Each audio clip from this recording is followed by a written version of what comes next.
So basically, the teacher will model how to appropriately read in shared reading.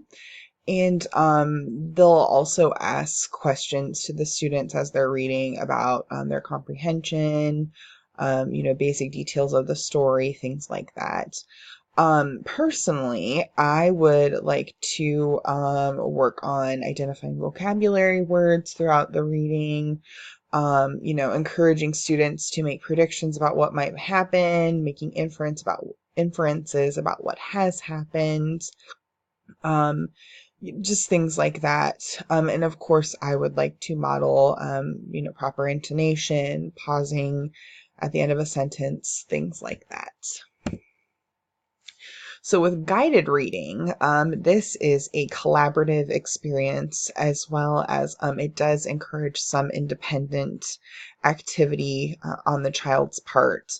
The teacher will divide the students into selected reading groups based on their abilities, and then they will introduce them to a text that they're going to be reading independently, but in a group setting. And the teacher will be observing student behavior, trying to provide as little amount of support as possible, and then, of course, facilitating a reflective period at the end of the piece through, it could be a writing activity, lots of different things.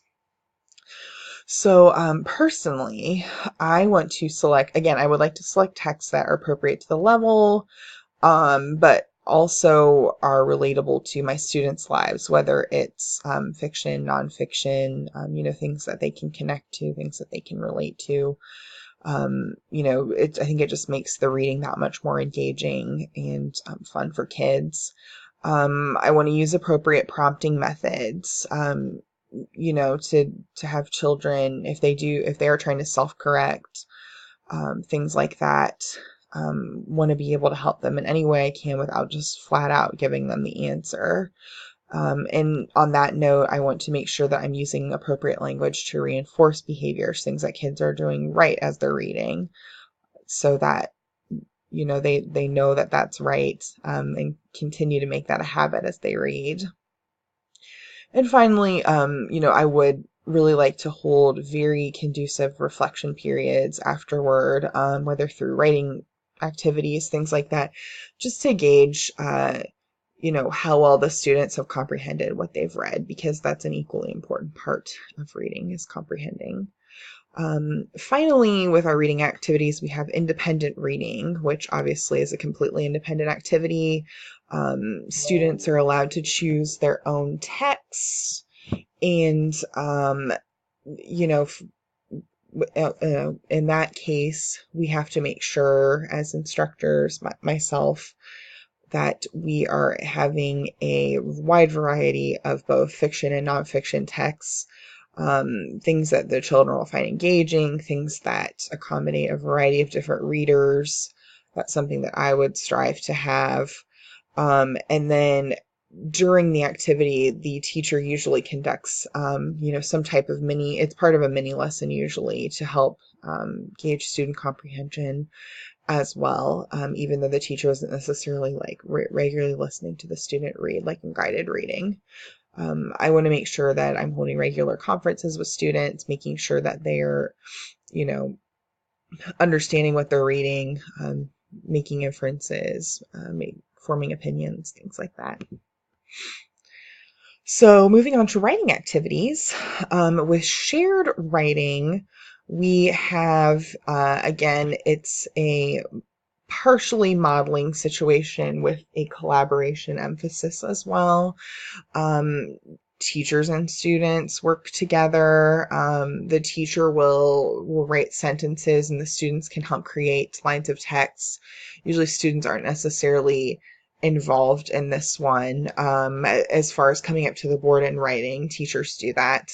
It focuses on sentence composition, punctuation, genre-specific writing, things like that. When I'm doing this with my own students, I really want to focus our writing on things that students can relate to, maybe talking about favorite activities, things that we've read in the past, things that we've learned in the past, just to maintain as much student engagement as possible. I also want to use this opportunity, for my students to be able to create meaning through print, even though they're not necessarily writing it, but they are formulating the ideas, and that's a very important part of that aspect. Interactive writing is another activity that does feature aspects of modeling and collaboration.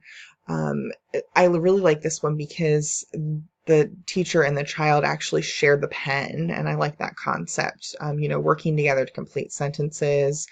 Depending on the child's level, it might be that they're just writing a couple of missing letters from a word. It could be that they're writing whole words, whole parts of paragraphs.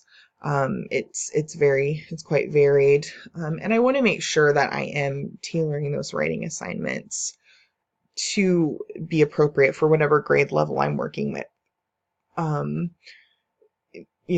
the examples that I gave before, that's something I really like to strive to do. Moving on to guided writing, the teacher will group students, again, like with guided reading, in certain level groups.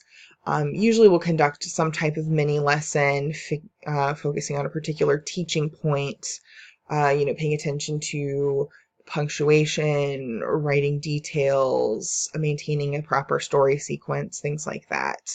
And then the teacher will give the students opportunity to write independently while they're providing minor guidance during that time.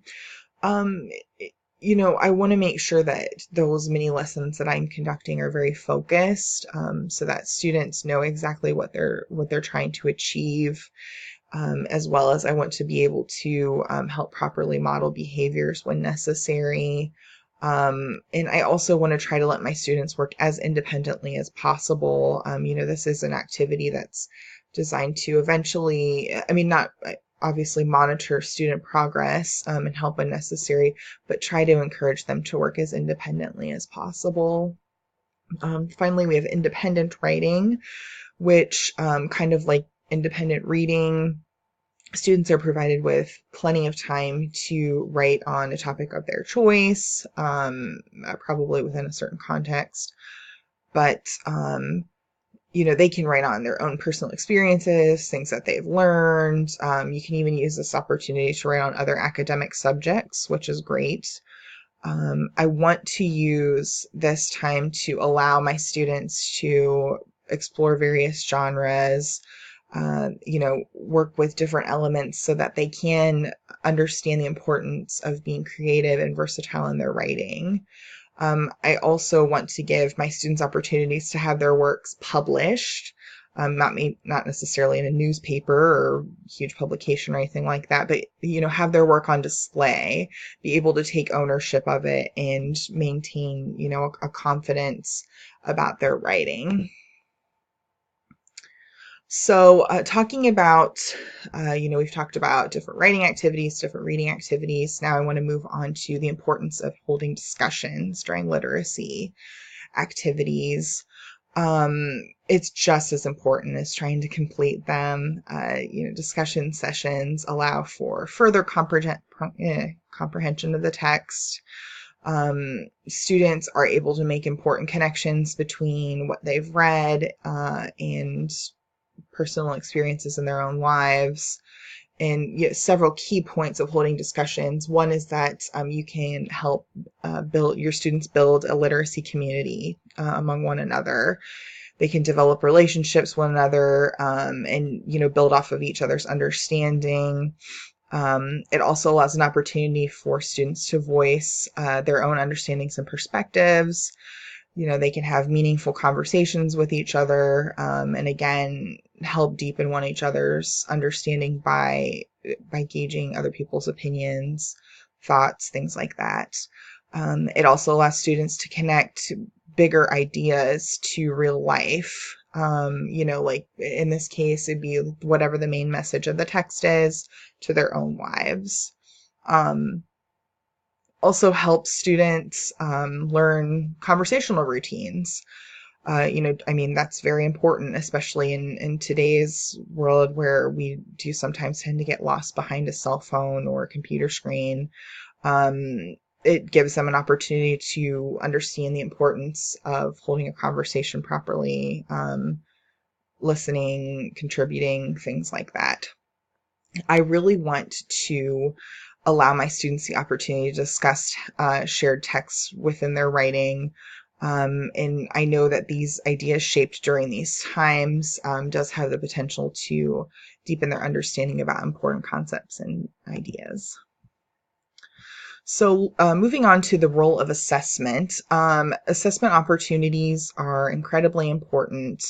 They allow me, I can arrange my students in the appropriate learning groups and guided writing and reading activities. Um, it helps me pinpoint skills that we still need to review and practice by, observing trends among students. Again, this can be done through monitoring how students respond in guided reading and writing sessions. It also allows me to monitor my students' progress. Are they showing improvement throughout the year? Are old areas of struggle now becoming more natural processes as they are developing their skills as readers and writers? One way that's a great way to track this progress, at least through reading, is through the use of the running record, where you're looking at observing a student read and making proper marks about, what are they going back and realizing that they needed to self-correct, what are things that they're missing, what are things that they're doing great at, things like that. It will also help guide my own instruction, seeing how effective my current strategies that I'm using are being used in the classroom, and also determining what needs to change. I really want to use assessment in a classroom on both a daily and weekly basis. Some of this will just be through making observations. Others will be through detailed note-taking based on observations. And it doesn't necessarily mean that everything's going to have a grade. I think that's a really important thing to point out about assessment. It's just depending on what I'm looking for at the time. So in my literacy classroom, there's some things that I really think are important to have and that I would really like to maintain. I know I've said this before in this presentation, but I really do want to honor that reciprocal relationship between reading and writing, through a varied plane of activities of both reading and writing.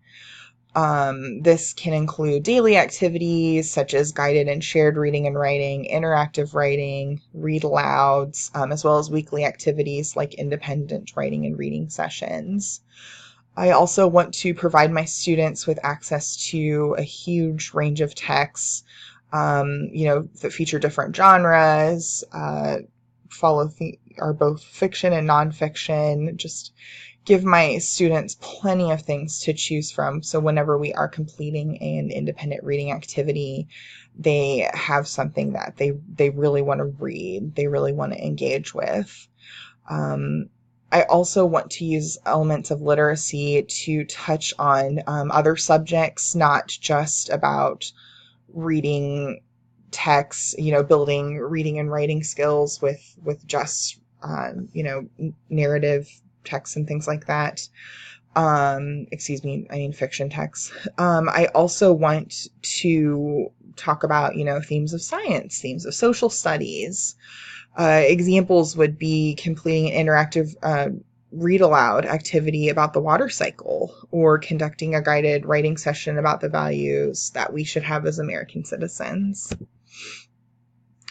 Moving on, I also want to facilitate regular discussion sessions in the classroom. As I've said before, I think this provides really valuable opportunities for students to share ideas, opinions, make connections to the text. I also think it provides an opportunity to build community among students, as well as gain valuable information from others' input. I want to give students opportunities to publish their work, I want things to be able to be displayed in the classroom, things that they can take home, that they can take pride in, and have ownership of as a writer. Finally, I also want to encourage families